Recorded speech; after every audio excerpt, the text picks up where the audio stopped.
Hi, all. Thank you so much for joining today. We are going to do a quick overview of our Office of Fellowships to specifically for faculty and staff. My name is Kay Stansberry. I'm the Assistant Director here in the Office of Fellowships, and let's jump in. So we are going to start with introduction to our office and what we do, some examples of the fellowships that are available, and then finish with conclusion and some questions that you might have. To kick off, what is our office and what do we do? What is a fellowship? It is an external nationally competitive award given to an individual for academic or professional activities. Now, this is important because there are a lot of internal Mason scholarships and fellowships. We do not assist with those. If a student comes to us and we think they might be a good fit for one of those, we might point them in that direction. But we ourselves only work with external fellowships. And the other piece is that it is for individuals. So if a student is working on a group project and trying to get funding for the group, that is not what we're looking at. We are looking for funding that goes directly to that student. What do? We help currently enrolled students and also alumni find and apply to these fellowships. So again, that's undergrads, graduates, and alumni that we work with. We help them not just apply to these things, but also find ones that are beneficial to them. So that it's one-on-one consultations to figure out the best options for them. We give feedback on their writing as they are applying, so the essays and things they need to take care of. We provide institutional endorsement. So for example, Fulbright allows students to get into institutional endorsement. Rhodes requires a nomination. We handle all of that. We also host workshops and cohort activities. So if a student is interested in learning more about how to apply to grad school, we host workshops on personal statements and things like that, how to get funding. And we also do cohort workshops to apply to specific awards. Finally, we do help with post-award support. So that is when a student has been awarded, they're trying to figure out next steps. What does this mean academically, et cetera? We help support them through that process. So who are they supposed to talk to? What do they need to do next? What are the expectations of the award, et cetera? A lot of faculty in particular think that we are working very closely with the Office of Sponsored Projects and RAMP. We do in some ways. However, we are not associated with them. We are two separate things. Usually the students we're working with are just working with us. So again, our office helps students find those awards. So we really get to know them, who they are, what they need, and we do the research on their behalf to figure out what might be best suited to them. We work with all levels of students. And probably most importantly, frankly, on here is our office has relationships with a lot of these foundations. So Rhodes, Fulbright, Boren, trying to think of a non-study abroad, Truman, a lot of these awards, Beinecke, things like that.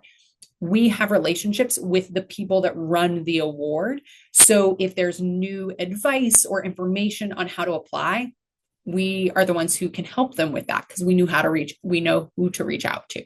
So that's super important for our students in making sure that their application is to the best place it can be before they apply.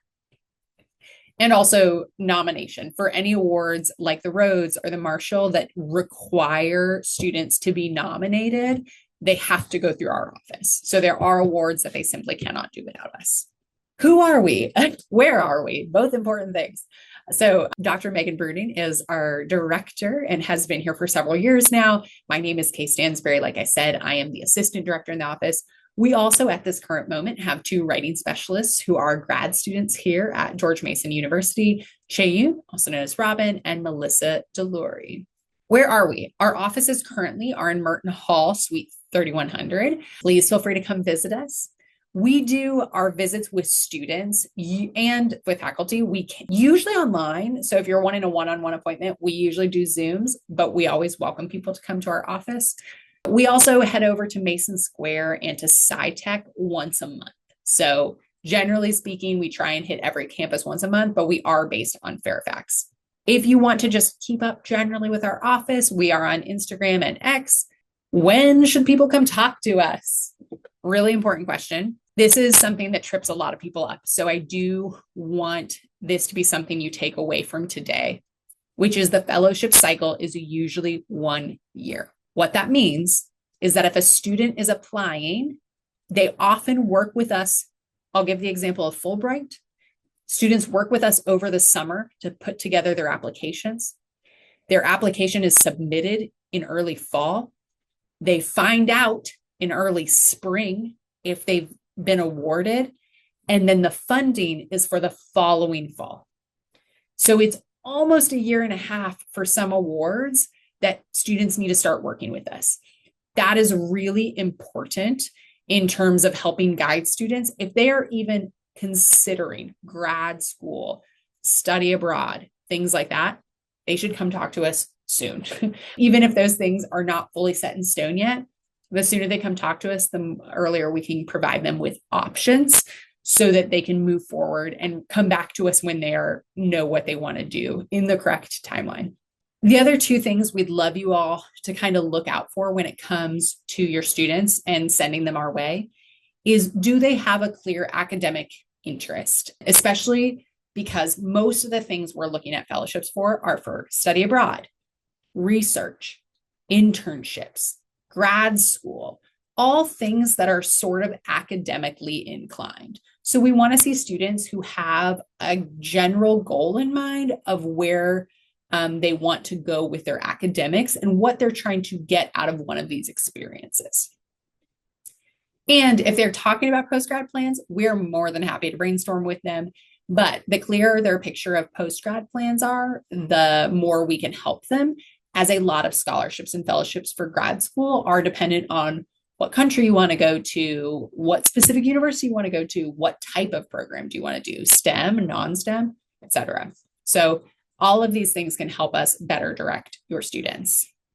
Common misconceptions we see are that people think that fellowships are only for straight A students or only for students that have need. It is worth noting that some awards do have really strict requirements or really intense requirements around GPA, et cetera. But there are a lot of others that are specifically designed to be more inclusive. So you do not have to have a 4.0 in order to apply to a fellowship. We literally will look for ones that are best suited to the students. So if that's not their story, we're not going to look for those 4.0 ones. Also, because we are external, a lot of these are based more on merit and not on need. There are some that are need-based, so I don't want to fully skip over that. But a lot of these are more merit-based rather than need-based. So if a student is saying, hey, like I've done my FAFSA, I don't need funding here, that's okay. They should still come talk to us. There's still potentially opportunities for them. And finally, something we take really seriously is our focus is on applicant growth. We are not Santa Claus, and unfortunately, we cannot guarantee that students will be awarded and get funding. Therefore, we really want to encourage students that the process itself is important. Through applying to these awards, they are going to strengthen their communication skills. They're going to help clarify their own goals. They're going to strengthen and expand their network, both with students, but also with faculty as they ask for recommendations and build up resumes. And potentially if they go on the award, right? And then they also improve self-awareness, which is a huge thing. Most of these scholarships do require essays in order to apply.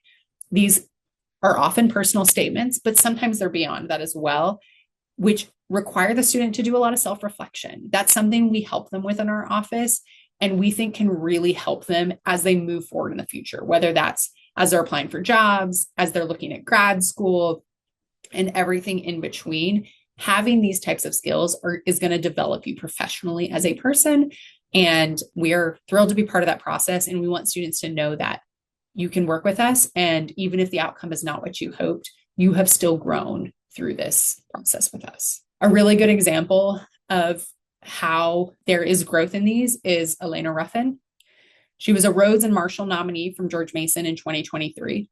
The next year, she applied to the Congressional Black Caucus Scholarship to Oxford.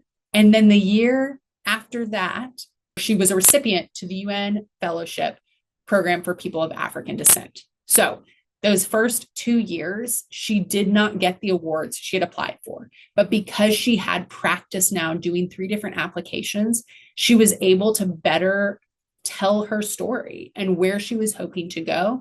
And in the process, was able to finally receive an award in 2025. There you see a quick quote from her and her time of working with our office. That is the type of development we really want our students to see as they work with us. So hopefully this is helpful to them overall. A few fellowship examples. For undergrads, probably our most popular awards are usually abroad or in other locations. So the Gilman Scholarship is for Pell Grant recipients, and it is for study abroad. Pretty much any study abroad program happens twice a year. Critical Language Scholarship is one that we see a lot of students do. It is a summer intensive language study program that takes students overseas, which is really cool. NSF REUs. Some of you may have heard of this already. George Mason has an REU this year at the time of recording. And this is a chance for students in STEM degrees to jump in on other campuses, both in the US and around the globe, to jump in on research projects and get that research experience over the summer. So really cool opportunities for undergrads. Some graduate fellowship examples. We have NSF GRFP, that is the graduate school version of that REU we talked about in the last one. This is specifically for seniors, undergrads that are in STEM, or for first-year graduate students that want to do research, and it provides graduate school funding. Fulbright U.S. Student Program, many of you have heard of. That is a study abroad program that most students do right after they graduate, or maybe while they're doing their dissertation or thesis for a master's or PhD program, allowing them to study, research, or teach English overseas. And finally, ACLS dissertation fellowships do, as you noted in the title, help students pay to do the research required for their dissertation. So for grad students, especially for PhDs, we have a lot of options. I do want to reiterate, though, that one-year cycle, master's students do, if a master's student comes to us before they start their degree, we can often be of more service than afterwards, simply because if a master's degree is only 2 years and they come to us during the first year, we've already lost a year, right? So PhD students, there's lots of opportunities. Undergrad students, lots of opportunities. Master's students, try and get them to us before they have even started their programs because of that timeline. Finally, with fellowships, these are not actual examples, but I just wanted to point out to you that there are tons of databases out there that we utilize to help students find scholarships and fellowships, but these three are the ones we give to students most often. SPIN is one that is accessible for any student that is on Mason's network, and that is a giant database for scholarships and fellowships. UCLA GRAPES is a graduate student focused fellowship database, so not for undergrads, purely for grad students. And ProFellow is one that covers all of them. It is my favorite. It is the most simple to utilize, the best UX out of all of them, in my personal opinion. And it is a way for students to look for grad programs, for fellowships, for scholarships, everything in between. So, and also professional development. So lots of cool opportunities on ProFellow. Students do need to create an account, but it's free. If they want to use it, they can just unsubscribe. You guys can do that as well. One really important thing we want to say this, we always offer our students whatever databases we think might be most useful to them. We still really encourage them to work with us, even if they've found an award on their own. Our office is here to support them through the process. And again, we know these awards really well. So we really can help make their application as competitive as possible if they work with us. It is not a requirement. They do not have to, except for some specific awards, but we do truly encourage it because these are nationally and internationally competitive awards. If you are watching this and your unit would like a custom flyer that talks a little bit about the different awards that might be suitable for your students, please email us. We would love to provide you with that. Our email is down at the bottom there. That's fellowships@gmu.edu, but it's fellowships without any vowels. So FLLWSHPS. One other thing before we jump to the end here, which is we would love you all to get involved. If you are listening to this and you're thinking, oh my gosh, there's so many incredible things that our students have options to them. Thank you. We are also thrilled about that. But we don't do this alone. We are a very small office and we require a lot of support. We oversee about 10 to 15 committees per year for different scholarships and fellowships. These are faculty and staff committees that review student applications for different awards, sometimes for endorsement, sometimes for nomination. There are lots of different awards that we do this for, varying from international focused study abroad awards to graduate school to STEM degrees, all kinds of things. And we're always looking for people that want to be a part of that process. And if you want to know more about that, please, again, reach out to us. We would love to hear from you and explain to you a little bit more about what options there are and how you might get involved. Also, a great option if you're looking to push towards tenure to get some of those hours in there. We help people write recommendation letters. So if you've been asked, which I'm sure you have, to write a recommendation letter and you have questions about the type of award they're applying to and want to know more, reach out to us. We're here to help with that. And of course, please tell your students and colleagues about us. We are happy to do class visits. We have jumped in on staff meetings, and we've also done student org visits. So if you are hoping to have us come speak to some people, please just send us an email and we would be happy to make that happen. Thank you again for watching this today. And if you ever have any questions, please feel free to email us.